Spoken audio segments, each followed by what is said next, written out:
എന്നാൽ നിങ്ങൾക്ക് ലഭിച്ചിട്ടുള്ള മാനുഷികമായ ധാർമ്മിക നിയമങ്ങളെ വിസ്മരിച്ചുകൊണ്ട് അതിനെ പാപപങ്കിലമായ മാംസത്തിന്റെ അടിമയാക്കാനാണ് നിങ്ങൾ ശഠിക്കുന്നത്.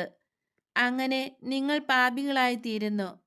മാനുഷികമായ കാഴ്ചപ്പാടിലൂടെ നിങ്ങൾ വിശ്വാസത്തെയും നിങ്ങളെ തന്നെയും നികൃഷ്ടമാക്കുകയും മൃഗങ്ങളെക്കാൾ തരം താണവരായി തീരുകയും ചെയ്തിരിക്കുന്നു. എന്നാലും ഇത് കേൾക്കുക, എല്ലാവരും ഇത് കേൾക്കുക.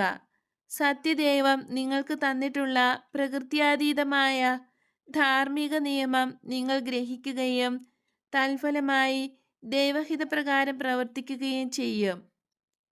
മഹത്തായ എളിമയിൽ വിനീതമായി തീർന്നിരിക്കുന്ന നിങ്ങളുടെ ഹൃദയങ്ങൾ ബാറൂക്കിന്റെ പ്രാർത്ഥന ഏറ്റുചൊല്ലണം.